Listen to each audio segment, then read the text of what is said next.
بسم اللہ الرحمن الرحیم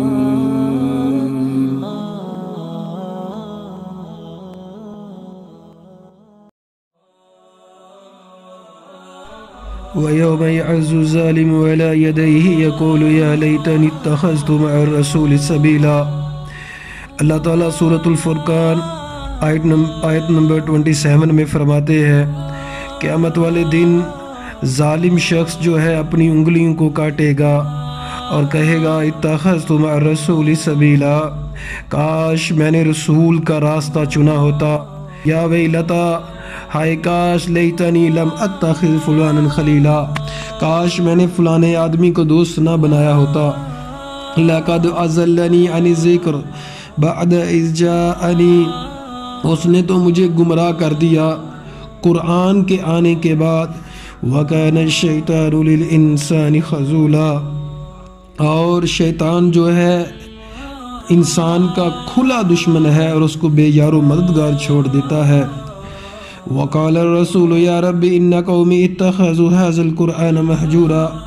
اور قیامت والے دن رسول کہے گا، یعنی محمد کریم صلی اللہ علیہ وسلم کہیں گے، اے اللہ میری قوم نے، میری امت نے قرآن کو چھوڑ دیا تھا۔ عزیز سامعین، قیامت حق ہے، قیامت والے دن پچھتانے سے بہتر ہے۔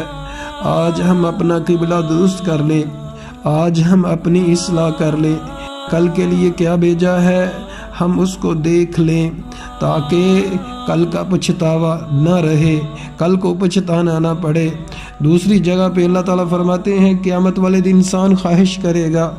یا لیتنی لم اوت کتابیا، کاش کہ مجھے میری کتاب نامہ اعمال نہ دیا جائے، ولم ادری ما حسابیا، کاش مجھے پتہ نہ چلے کہ میرا حساب کیا ہے، یا لیتہا کانت القاضیہ، کاش کہ مجھے موت آ جائے۔ اللہ فرماتے ہیں اس کو نہ تو اس کا مال کام آئے گا، نہ کوئی رشتہ دار کام آئے گا۔ عزیز سامعین، ہمیں جس طرح اپنے بولنے کے اوپر یقین ہے، جس طرح ہمیں اپنی بات کے اوپر یقین ہے، جس طرح ہمیں دن اور رات کے اوپر یقین ہوتا ہے، عزیز سامعین، ایمان یہ ہے کہ ہمیں اس سے زیادہ یقین ہو کہ اللہ نے سچ فرمایا ہے، اللہ کی باتیں سچی ہیں۔ تو ہمیں کل آنے سے پہلے آج سوچنا چاہیے کہ کہیں ہم بھی ان لوگوں میں سے شامل نہ ہو جائے جو قیامت والے دن پچھتائیں گے، روئیں گے، چیخیں گے، لیکن ان کی چیخ کا کوئی فائدہ نہیں ہے۔